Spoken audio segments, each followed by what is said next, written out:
Hi and welcome to Cook for Fun. It's summer and that's nothing to be excited about considering it's always hot in my part of the world. However, mangoes are in abundance and I'm in the mood of some mango sorbet. Sorbet is basically sweetened fruit puree frozen dessert. You can use almost any conventional fruit to make sorbet, although high pectin fruits like mangoes and peaches are easier to work with as they end up creamier, full-bodied and more ice cream-like. Commercially made in large ice cream churners, I don't have one, so I make mine without one, and it will still mimic the taste and texture of store-bought sorbet if not replicate it. Begin by cubing 4 medium overriped mangoes and freezing them. Use overriped mangoes as the fruit is much sweeter and that means you will need to add less sugar.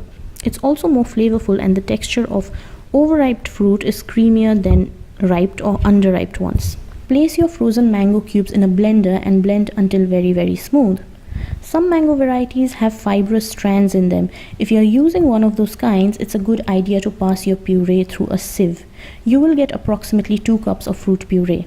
And as you can see, my puree was very smooth, so I got to skip that sieving stage. To my puree, I added 1 teaspoon of fresh lime juice and a sugar syrup made out of half a cup of sugar and 1/4 cup of water. And now for some sugar science. Sugar is a game changer in anything that involves freezing. The texture of your sorbet is dependent on the amount of sugar you add. Now a thumb rule is to keep the sugar from 20 to 25% of the fruit puree.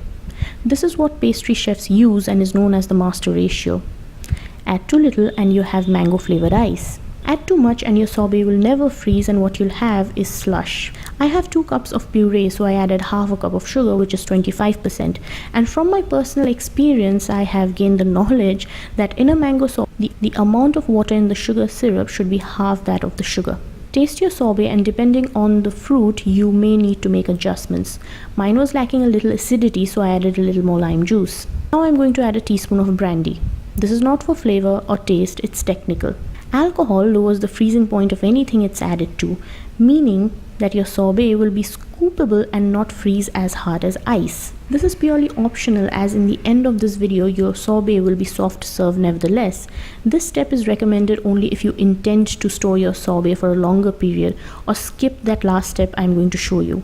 This is also a perfect excuse to day drink, by the way. After blending the ingredients, spread your mixture in a thin layer on a freezer-safe dish. Cover with cling and freeze under maximum blast for 30 minutes, after which take a fork and break the mixture to break the formation of large ice crystals. Do this 3 more times at intervals of 30 minutes each. Transfer the contents in an airtight container and freeze for around 4 hours. After which you will have a sorbet which is scoopable as promised, but texturally it will be more like a granita, which is fine to serve. But as a refinement step and to make this look and taste restaurant quality, blend this one last time and then serve. It will break those ice crystals and convert this from a granita-like sorbet to a soft serve creamy gelato-like treat, and one of the best mango sorbets to come out of your kitchen. I recommend finishing this within a week because this is fresh fruit. It won't last forever and it tastes best when it's fresh. If you liked this video or my content, then please support my channel by subscribing.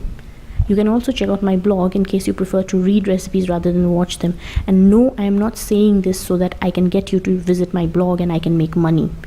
I'm just giving you an option, although making money sounds nice. I will talk to you in my next video, and until then, have fun cooking.